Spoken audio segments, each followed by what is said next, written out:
أنفسنا ومن سيئات أعمالنا من يهده الله فلا مضل له ومن يضلل فلا هادي له ونشهد أن لا إله إلا الله وحده لا شريك له ونشهد أن محمدًا عبده ورسوله اللهم صل على محمد وعلى آل محمد كما صليت على إبراهيم وعلى آل إبراهيم إنك حميد مجيد اللهم بارك على محمد وعلى آل محمد كما باركت على إبراهيم وعلى آل إبراهيم إنك حميد مجيد أما بعد فإن خير الحديث كتاب الله وخير الهدي هدي محمد صلى الله عليه وسلم وشر الأمور محدثاتها وكل محدثة بدعة وكل بدعة ضلالة وكل ضلالة في النار أعوذ بالله من الشيطان الرجيم بسم الله الرحمن الرحيم إلا من تاب وآمن وعمل صالحا فأولئك يبدل الله سيئاتهم حسنات وكان الله غفورا رحيما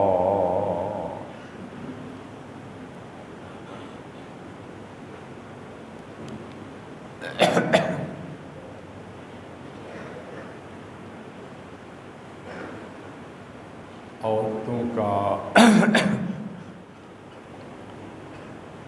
مسجد میں آنا جائز بھی ہے اور اس کی ترغیب بھی موجود ہے، لیکن چونکہ یہاں مارکیٹ کی مسجد ہے، عورتوں کے لیے جگہ مخصوص نہیں کی گئی،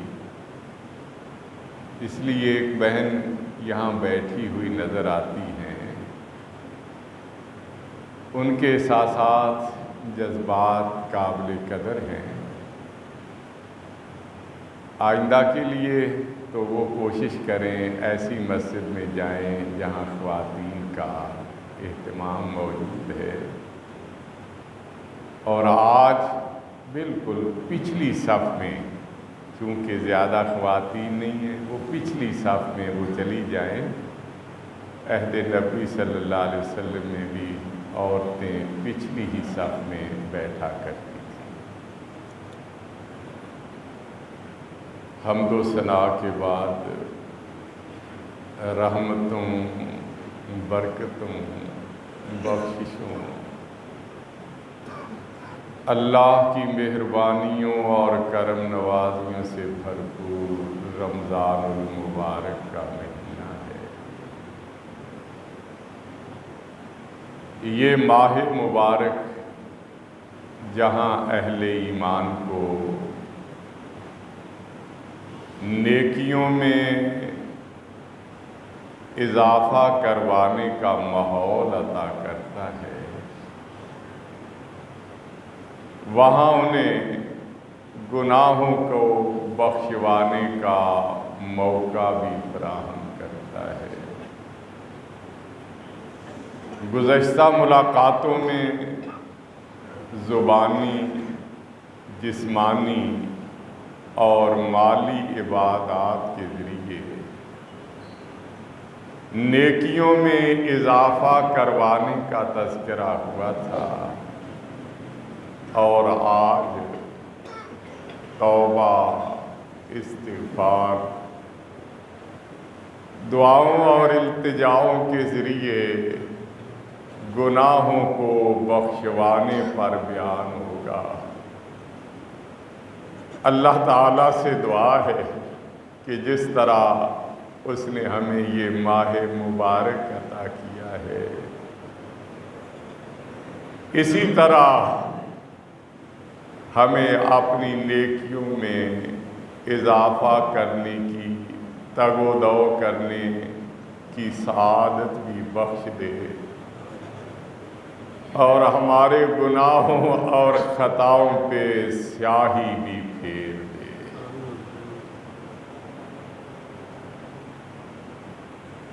میرے بھائیوں، حدیث شریف میں آتا ہے کہ ایک دفعہ عالم ارواح میں حضرت آدم علیہ السلام اور حضرت موسیٰ علیہ السلام کے درمیان بڑا دلچسپ مکالمہ ہوا۔ موسیٰ علیہ السلام آدم علیہ السلام سے عرض کرتے ہیں کہ آپ وہی آدم ہیں جنہیں اللہ نے اپنے ہاتھوں سے بنایا، فرشتوں سے سجدہ کروایا اور جنت میں بسایا۔ جواب دیتے، جی میں وہی آدم ہوں۔ عرض کرتے ہیں، آپ وہی آدم ہیں جنہیں اللہ نے جنت کے ہر مقام پہ رہنے، ہر لباس پہننے، ہر مشروب پینے، ہر غذا کھانے کی اجازت دی، لیکن ایک درخت کے قریب جانے سے منع کیا۔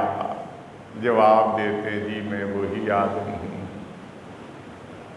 عرض کرتے ہیں، آپ وہی آدم ہیں جنہوں نے اللہ کے حکم کو پس پشت ڈال کر اس سے شجر ممنوعہ کو استعمال کیا، جس کی وجہ سے آپ اور ہم جنت سے نکال دیے گئے، گھر سے بے گھر کر دیے گئے۔ بڑے میاں، اگر آپ وہ دانہ نہ کھاتے تو آپ کا کیا بگڑ جاتا ہے؟ حضرت آدم علیہ السلام موسیٰ علیہ السلام سے پوچھتے ہیں کہ تم وہی موسیٰ ہو جس سے بچنے کے لیے فرعون نے ہزاروں بچے شہید کروائے، لیکن اللہ نے تمہیں اسی کے گھر میں پروان چڑھایا؟ عرض کرتے، جی میں وہی موسیٰ ہوں۔ پوچھتے ہیں، تم وہی موسیٰ ہو جنہیں اللہ نے بنی اسرائیل کی طرف رسول بنا کے بھیجا اور ان پہ تورات نازل فرمائی؟ عرض کرتے ہیں، جی میں وہی موسیٰ ہوں۔ اب پوچھتے ہیں، تورات میں لکھا ہوا ہے عصیٰ آدم ربہ فغویٰ، آدم نے اپنے رب کی نافرمانی کی، ان سے بھول چوک ہو گئی۔ عرض کرتے ہیں، لکھا ہوا ہے۔ پوچھتے ہیں، یہ بتاؤ میں پہلے پیدا ہوا تھا یا تورات پہلے لکھی گئی تھی؟ عرض کرتے ہیں، تورات پہلے لکھی گئی تھی۔ فرماتے ہیں، اے موسیٰ، تم مجھے اس کام کے کرنے پہ کوسنے دیتے ہو، مورد الزام ٹھہراتے ہو جس کے کرنے کا فیصلہ میرے پیدا ہونے سے پہلے ہو چکا تھا۔ نبی کریم صلی اللہ علیہ وسلم نے فرمایا کہ اس مکالمے میں آدم علیہ السلام موسیٰ علیہ السلام پر غالب آ گئے، اور آپ نے ایک ایسا جملہ ارشاد فرمایا جو سنہری حروف سے لکھ کے دل و دماغ پہ بٹھا کے عمل کرنے کے لائق ہے۔ فرمایا، ناسی آدم و ناسیت ذریتہ، خاطا آدم و خاطات ذریتہ، آدم علیہ السلام سے بھول ہو گئی، ان کی اولاد سے بھی بھول بھول ہوتی رہے گی۔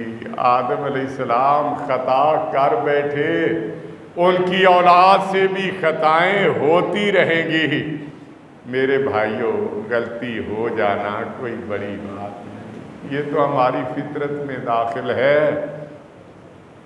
اور فطرت سے تو کوئی بھی راہ فرار اختیار ہی نہیں کر سکتا۔ لیکن کچھ لوگ ایسے بھی ہیں جو غلطیوں پہ غلطیاں کیے جاتے ہیں، ٹس سے مس نہیں ہوتے، اور کچھ ایسے بھی ہیں جو بتقاضۂ بشریت غلطی تو کر بیٹھتے ہیں، لیکن انہیں فکر دامن گیر ہوتی ہے، وہ اللہ سے معافی مانگتے ہیں، اس سے درگزر کرنے کی دعا اور التجا کرتے ہیں۔ نبی کریم نے فرمایا کل بنی آدم خطاء وخیر الخطائین التوابون، اولاد آدم سب کے سب خطا کار ہیں، اور ان خطا کاروں میں سے اچھے وہ ہیں جو اللہ کے حضور تائب ہوتے ہیں، اللہ سے معافی مانگ لیتے ہیں۔ اللہ ہمیں بھی اچھے لوگوں میں شامل فرمائے۔ میرے بھائیوں، ہم سب حضرت آدم علیہ السلام اور سیدہ حوا علیہ السلام کی اولاد ہیں۔ ہمارے ماں باپ سے ایک بھول ہوئی،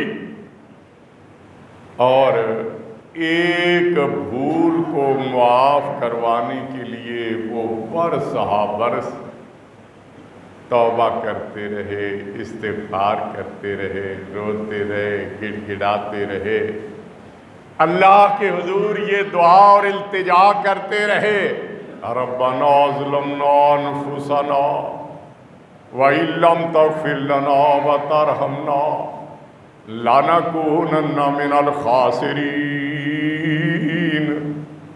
پروردگار، ہم نے اپنے نفسوں پہ ظلم کر لیا ہے، اگر آپ نے ہمیں معاف نہ کیا، ہم پہ رحم نہ فرمایا، تو ہم یقیناً خسارہ پانے والوں میں سے ہو جائیں گے۔ اللہ ہمیں بھی اپنے ماں باپ کا بن کے اپنے حضور توبہ طائب ہونے، استغفار کرنے، اپنی خطاؤں کی معافی مانگنے کی توفیق عطا فرما۔ اللہ جس طرح آپ نے ہمارے ماں باپ کو معاف کر دیا تھا، ہمیں بھی معاف فرما دے۔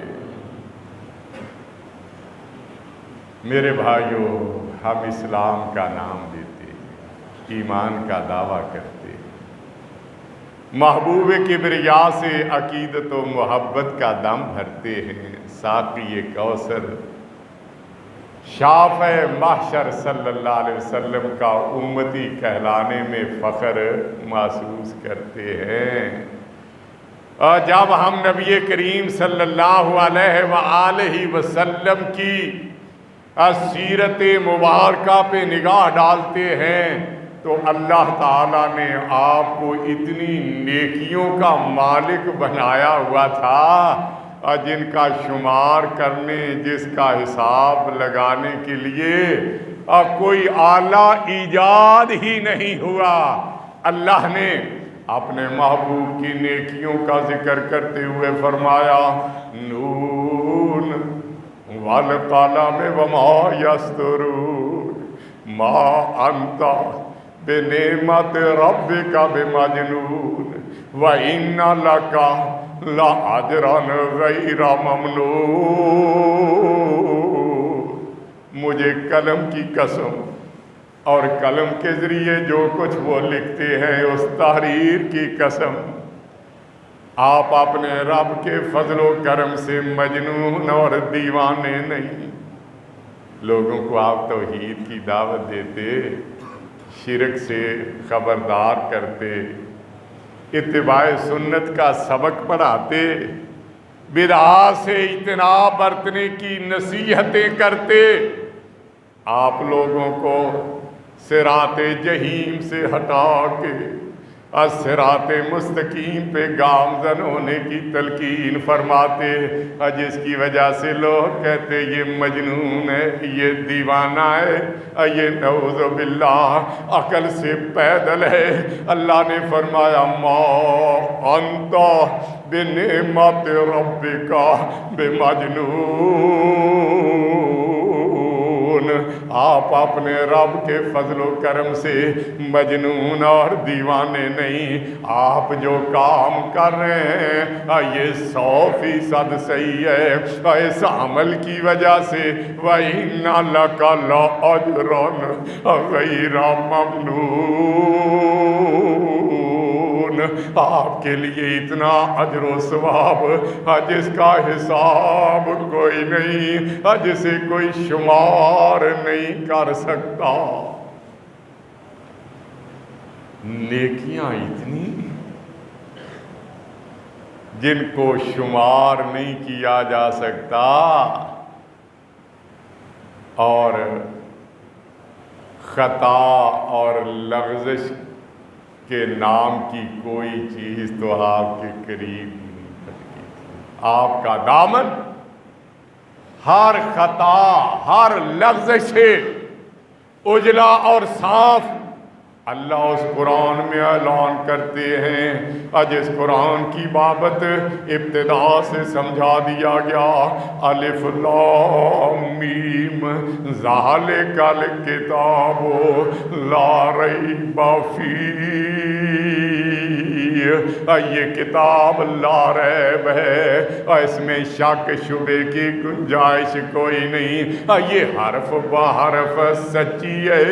اس کتاب میں اعلان کیا لِیَغْفِرَ لَكَ اللَّهُ مَا تَقَدَّمَ مِنْ ذَنبِكَ وَمَا تَأَخَّرَ۔ اے محبوب صلی اللہ علیہ وسلم، ہم نے آپ کو ابتدا سے انتہا تک معصوم و مغفور بنا دیا۔ اندازہ کریں، نیکیوں کا شمار کوئی نہیں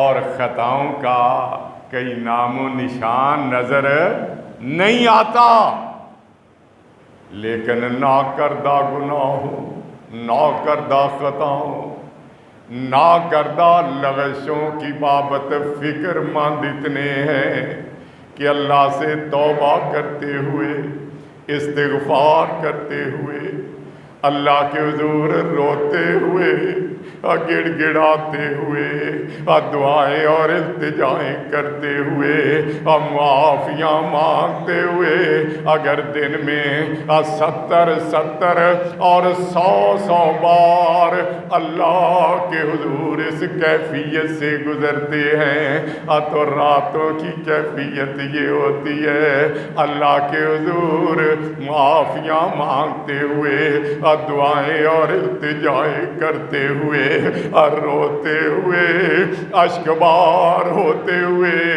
آنکھوں پہ سوجن آ جاتی ہے، پاؤں ورم زدہ ہو جاتے ہیں، نبی کریم رات کی تنہائیوں میں اللہ کے حضور دعائیں اور التجائیں کر رہے ہیں، ہزاروں قطار رو رہے ہیں، معافیاں مانگ رہے ہیں۔ پیاری اماں جان سیدہ عائشہ صدیقہ رضی اللہ عنہا نے اللہ کے حبیب کو اللہ کے حضور جب اس طرح روتے اور گڑ گڑاتے ہوئے دیکھا تو عرض کیا لما تصنع ھذا قد غفر اللہ لک ما تقدم من ذنبک وما تأخر۔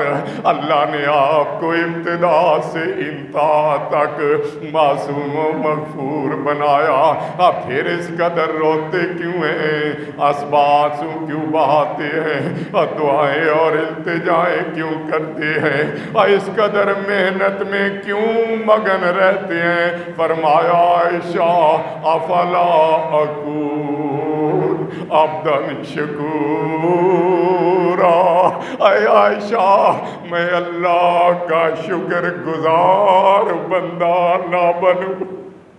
اللہ نے میری نیکیاں بے انتہا بنا دی، اللہ نے مجھے خطاؤں سے پاک اور صاف رکھا۔ اللہ ہم بھی تو اسی نبی کا کلمہ پڑھتے ہیں، انہی سے محبت اور پیار کرتے ہیں۔ اللہ ہمیں بھی یہ فکر دامنگیر کروا دے۔ اللہ راتوں کو اپنے حضور معافیاں مانگنے، اشکبار ہونے کی ہمیں توفیق عطا فرما۔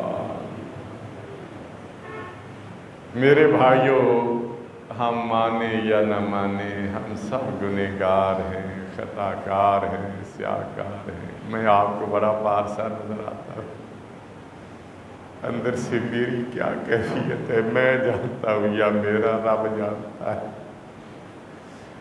آپ بھی اپنے آپ کو پارسا سمجھتے ہوں گے، آپ کے دوست بھی پارسا سمجھتے ہوں گے، لیکن کیا کیا آپ میں خامیاں ہیں، کوتاہیاں ہیں، اور یہ آپ جانتے ہیں یا آپ کا رب جانتا ہے۔ آپ کے رب کی رحمت کا یہ عالم، آپ کے رب کی مغفرت کا یہ عالم کہ جب ہمارے گناہ، ہماری خطائیں حد سے بڑھ جاتی ہیں تو اللہ تعالیٰ رمضان عطا کر دیتا ہے۔ کہنے والا کہتا ہے اس یاں سے کبھی ہم نے کنارہ نہ کیا۔ غور تو کریں، صبح سے لے کے شام تک کس قدر اللہ کی نافرمانیاں، حکم عدولیاں کرتے ہیں۔ اس یاں سے کبھی ہم نے کنارہ نہ کیا، پھر بھی تو نے دل آزردہ ہمارا نہ کیا۔ ہم نے تو جہنم میں جانے کی بہت کی تدبیر، لیکن تیری رحمت نے یہ گوارا نہ کیا۔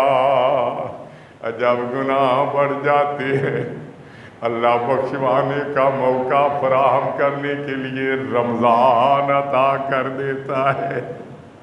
اللہ ہمیں اس موقع سے فائدہ اٹھانے کی توفیق عطا فرما۔ کہیں ایسے نہ ہو کہ رمضان آیا آدھے سے زیادہ تو پورا ہو چکا ہے نا، باقی بھی بیت جائے اور ہم لکیر پیٹتے رہ جائیں۔ نبی کریم صلی اللہ علیہ وسلم نے ایک دفعہ صحابہ کرام کو حکم دیا اعذروا المنبر، ممبر لایا جائے۔ ہمارا تو ماشاءاللہ بنا ہوا ہے نا، تو وہاں لکڑی کا ممبر تھا، الگ ایک جگہ پڑا رہتا، جب آپ نے واز کرنا ہوتا نا تو ممبر لایا جاتا۔ فرمایا ممبر لاؤ، ممبر لایا گیا۔ آپ ممبر پہ جب پڑھنے لگے تو پہلی سیڑھی پہ قدم رکھا، فرمایا آمین، دوسری پہ قدم رکھا، پھر فرمایا آمین، تیسری پہ قدم رکھا، پھر فرمایا آمین۔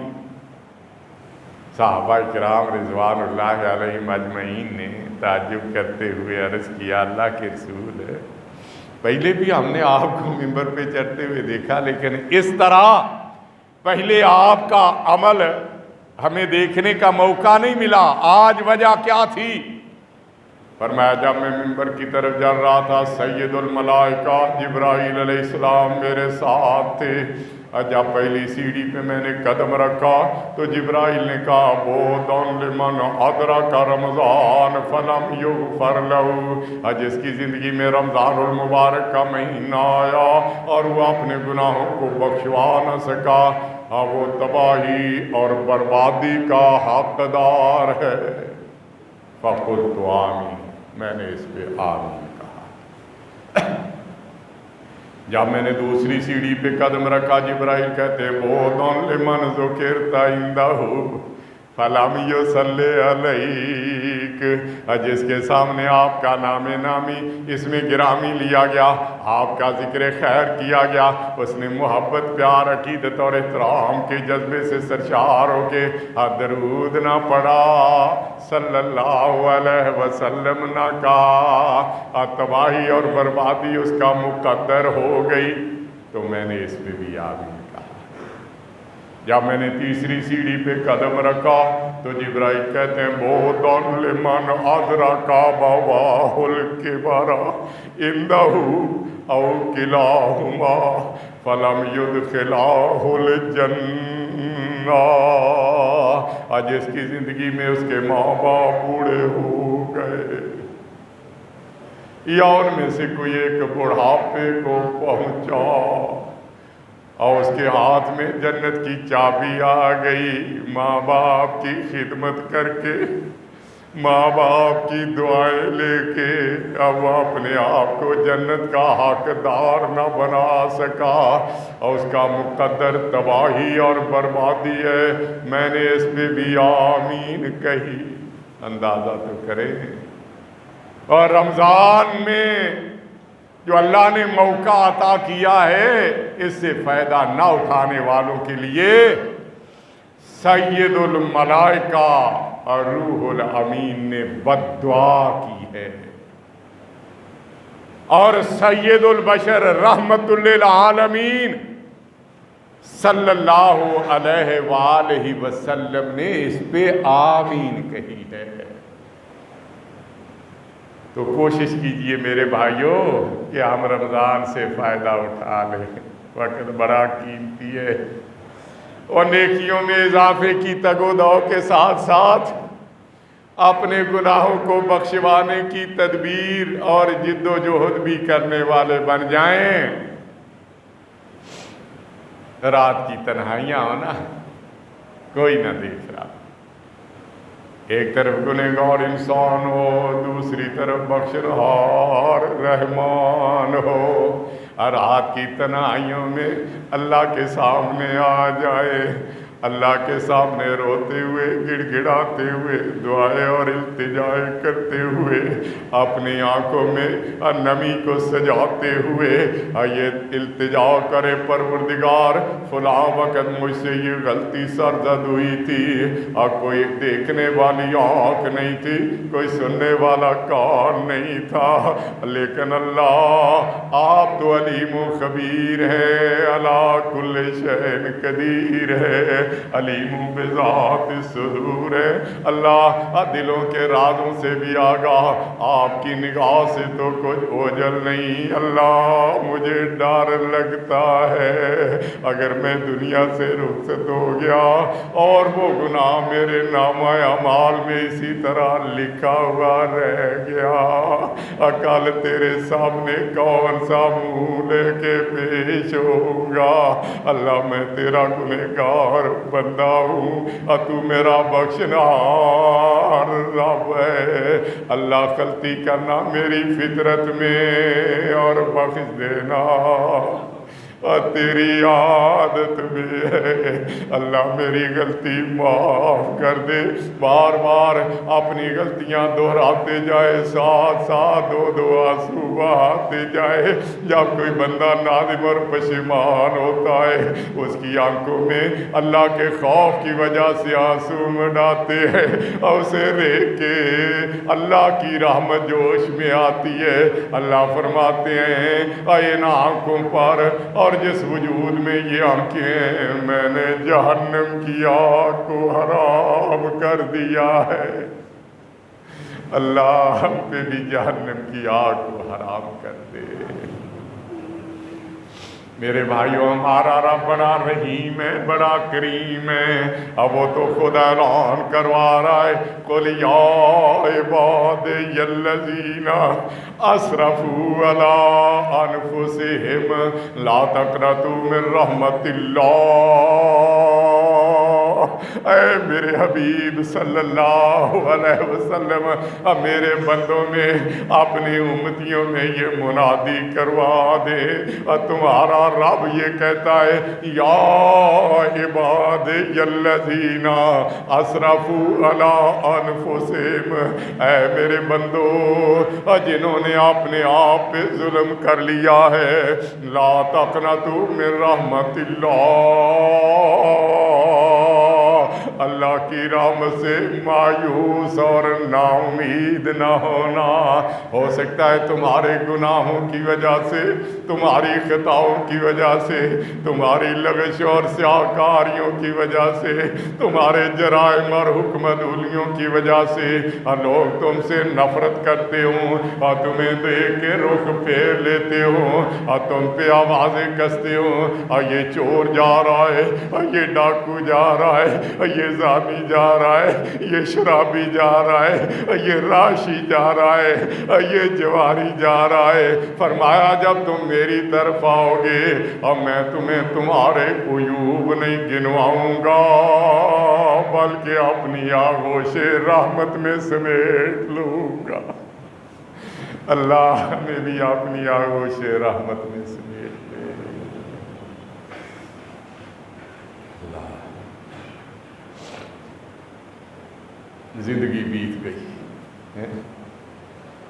جوانی ختم، بڑھاپا آ گیا، بال سفید ہو گئے، کمر جھک گئی، بینائی کمزور، سنوائی میں سکل آ گیا، قدموں میں لڑکھڑاہٹ، ہاتھوں پہ راشا تاری، بے آسرا اور بے سہارا سمجھتے ہوئے اپنی جھکی ہوئی کمر پہ گناہوں کی پوٹلی کا بوجھ لادے ہوئے، لاٹھی ٹیکتے ہوئے، لڑکھڑاتے ہوئے قدموں کے ساتھ اللہ کی بارگاہ میں آتا ہے، آتے ہی ضبط کے بندھن ٹوٹ جاتے ہیں، زاروں قطار رونے لگتا ہے۔ اللہ آخری سہارا سمجھ کے تیرے پاس آ گیا ہوں۔ اللہ دنیا تو دھتکار چکی ہے اور کہیں تو بھی دھتکار نہ دینا۔ آواز آتی ہے، میرے بندے تو نے آنے میں دیر ضرور کر دی لیکن میری مغفرت میں دیر نہیں ہوگی۔ کیا ہوا؟ گنہگار ہے، خطا کار ہے، سیاکار ہے، آخر بندہ تو میرا ہی ہے، اور تو میرے پاس آ گیا اور اس وقت سے پہلے آ گیا جب توبہ کا دروازہ بند ہو جاتا ہے۔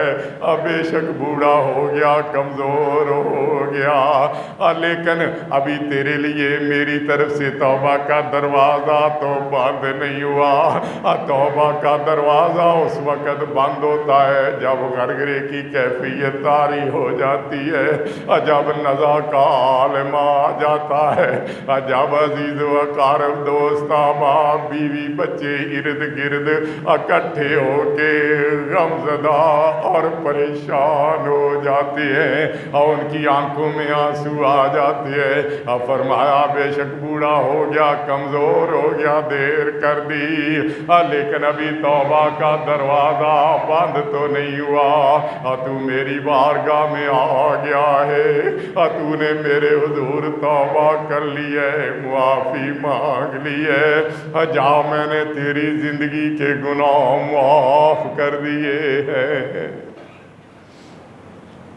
اور میرے بھائیوں، جو میرے جیسے بوڑھے ہیں انہیں بھی سوچنا چاہیے کہ ابھی وقت ہے، جوانوں کے لیے بھی ہے اور بچوں کے لیے بھی ہے، ابھی وقت ہے، اس وقت سے فائدہ اٹھا لیں، کہیں ایسے نہ ہو کہ وقت ہاتھ سے نکل جائے، اللہ کے حضور توبہ تائب ہو جائیں۔ کتنے لوگ ہیں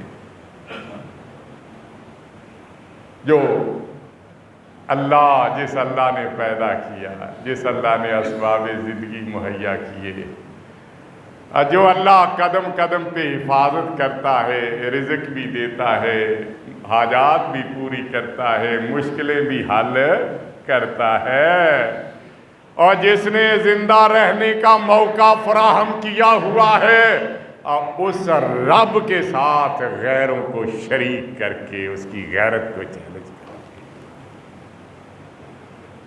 حی القیوم زندہ کے سامنے جھکنے کی بجائے اور مردوں کی ڈھیریوں پہ ڈھیر ہو جاتے ہیں۔ موقع ہے، توبہ کر لیں، معافی مانگ لیں، اللہ سے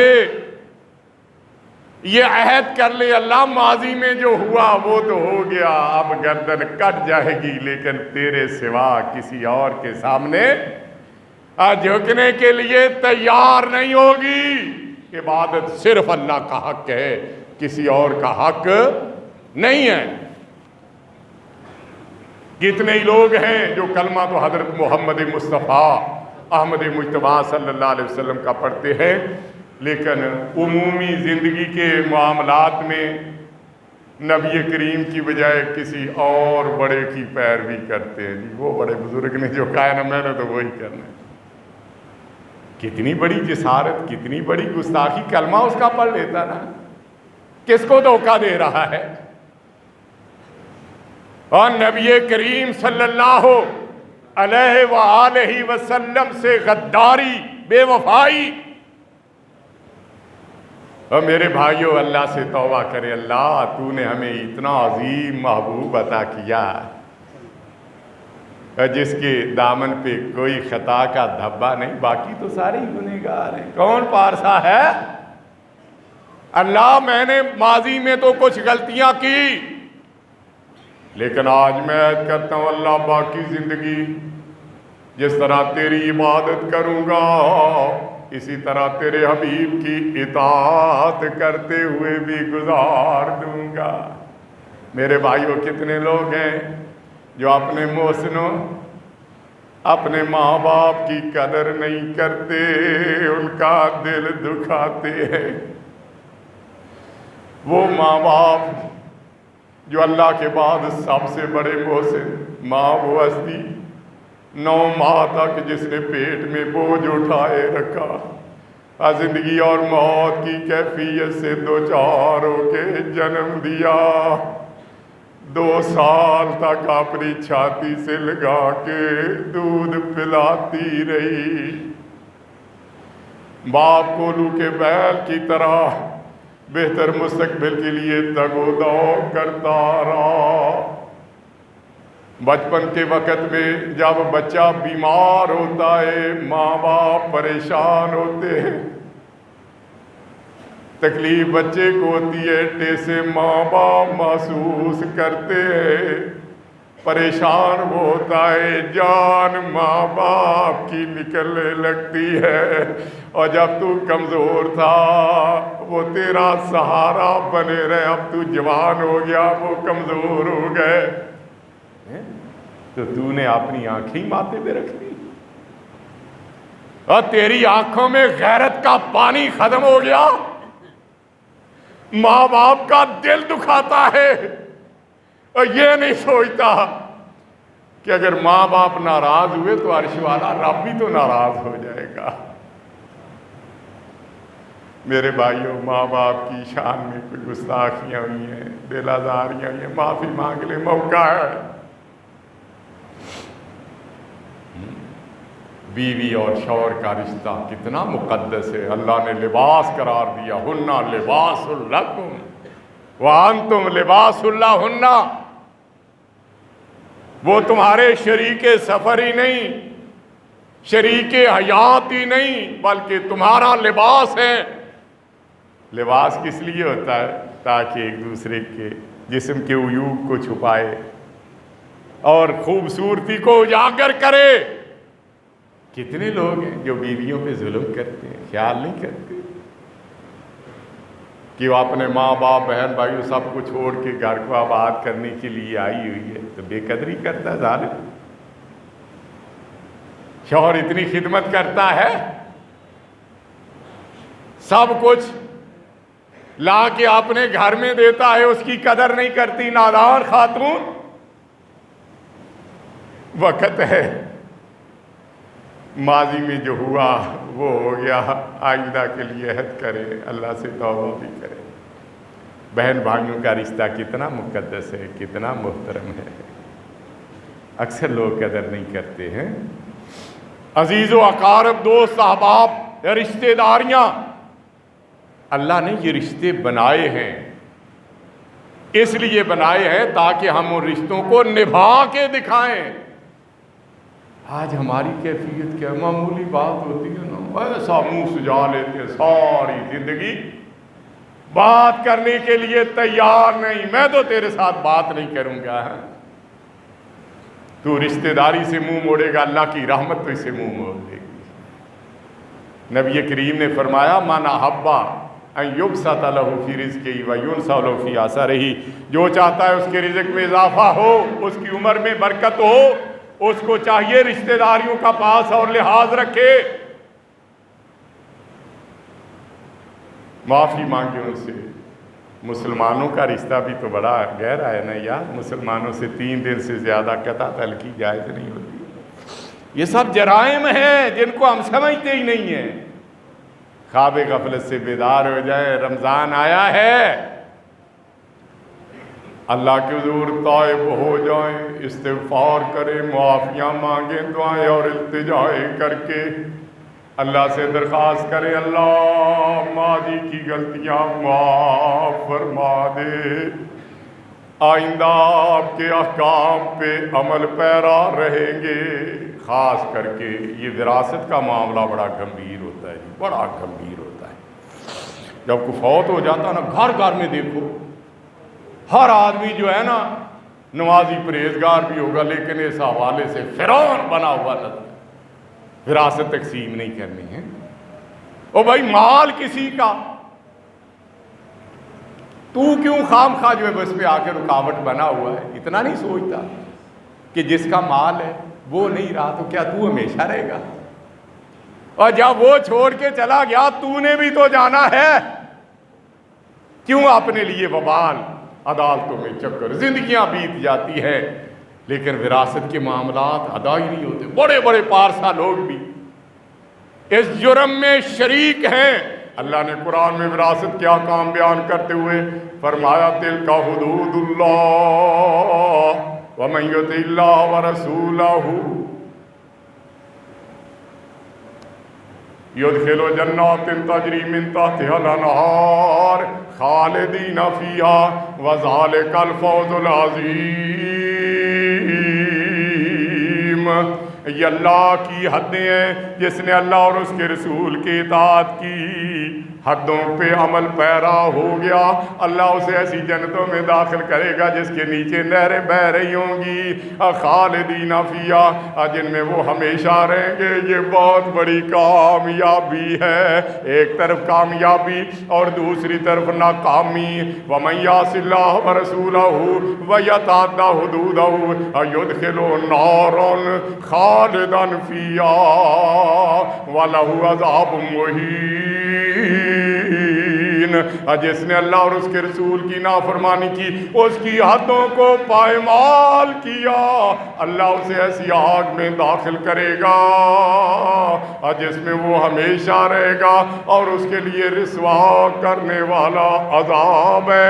میرے بھائیو، ساری زندگی بیت گئی اللہ کی نافرمانیاں، حکم عدولیاں کرتے ہوئے، رمضان کا مہینہ آیا، عقل مندی کا تقاضا یہ ہے کہ اس سے فائدہ اٹھاتے ہوئے اللہ کے حضور توبہ کر لیں، معافیاں مانگ لیں، دعائیں اور التجائیں کر کے اللہ سے خطاؤں پہ سیاہی پھیرنے کی درخواست کر دے۔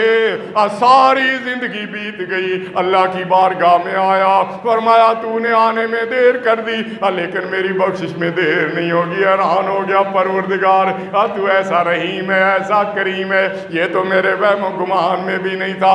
آواز آتی ہے میرے بندے، تو نے میری رحمت کا دیکھا ہی کیا ہے؟ میں نے تیرے زندگی بھر کے گناہوں کو معاف نہیں کیا، بلکہ میں نے تو نیکیوں میں تبدیل کر دیا ہے۔ اللہ تعالیٰ نے سورہ فرقان میں اپنے بندوں کی صفات بیان کرتے ہوئے فرمایا وَعِبَادُ الرَّحْمَنِ الَّذِينَ يَمْشُونَ عَلَى الْأَرْضِ هَوْنًا وَإِذَا خَاطَبَهُمُ الْجَاهِلُونَ قَالُوا سَلَامًا وَالَّذِينَ يَبِيتُونَ لِرَبِّهِمْ سُجَّدًا وَقِيَامًا۔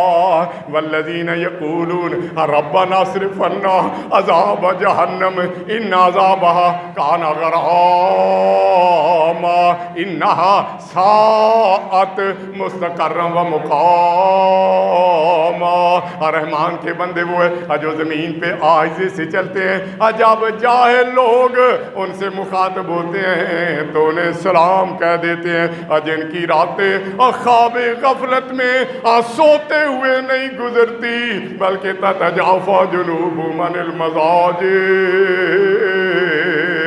اب وہ بستروں سے الگ ہو کے اللہ کے حضور دعائیں کرتے ہیں۔ والذین یبیتون لربہم سجدا وقیاما، جن کی راتیں اللہ کے حضور قیام اور سجدے کی حالت میں گزرتی ہیں، جو اللہ سے دعا کرتے ہیں ربنا اصرف عنا عذاب جہنم، پروردگار ہم سے جہنم کے عذاب کو ٹال دے، ان عذابہ کان غراما، اس کا عذاب چمٹ جانے والا ہے، انہا ساعت مستقرا و مقاما، اب وہ بہت بری جگہ اور بہت برا مقام ہے۔ اللہ فرماتے ہیں الا من تابا، یہ آیات بیان کچھ گناہوں کا بھی ذکر کیا، خطاؤں کا بھی ذکر کیا، فرمایا ان ساری چیزوں کے باوجود ان میں کچھ خامیاں بھی ہوتی ہیں، کمزوریاں بھی ہوتی ہیں، الا من تاب وآمن وعمل صالحا، جس نے توبہ کر لی، جو ایمان لے آیا اور جس نے نیکی کے راستے کو اپنا لیا، فاولئک یبدل اللہ سیئاتہم حسنات، یہی وہ لوگ ہیں جن کی سیئات کو اللہ حسنات میں تبدیل کر دیتے ہیں۔ اللہ ہمیں بھی اپنے ان بندوں میں شامل فرما لے، ہماری سیئات کو بھی حسنات میں تبدیل کر دے۔ اللہ ہم گناہوں سے بوجھ لیں، اللہ گناہوں کے بوجھ کو اتار کے اللہ ہماری نیکیوں کے خزانوں میں اضافہ فرما دے۔ اللہ رمضان المبارک کا مہینہ نیکیوں میں اضافہ کروانے، گناہوں کا بخشوانے کا موقع فراہم کرنے کے لیے آیا۔ اللہ ہماری نیکیوں میں اضافہ کر دے، اللہ ہمارے گناہوں کو بخش دے۔ اللہ جب یہ مہینہ آتا ہے اب جہنم کے دروازوں کو بند کر دیتے ہیں اور جنت کے دروازوں کو کھول دیتے ہیں۔ اللہ ہم بڑے کمزور، بڑے ڈرپوک، ہمیں تو اس آگ کو دیکھ کے ڈر لگنے لگتا ہے، اللہ جہنم کی آگ کا سامنا کرنا پڑا تو ہمارا کیا حال ہوگا۔ اللہ جہنم کے دروازوں کو آپ نے بند کیا، انہیں ہمیشہ کے لیے بند فرما دے۔ اللہ جنت ہمارا آبائی وطن، موروثی گھر، ہمارے ماں باپ اس میں رہتے تھے، ہمارا بھی دل چاہتا ہے آبائی گھر، موروثی وطن جنت میں چلے جائیں۔ اللہ آپ نے جنت کے دروازے کھولے ہوئے ہیں، ان دروازوں کو ہمیشہ ہمارے لیے کھلے رکھنا۔ آمین وآخر دعوانا الحمدللہ۔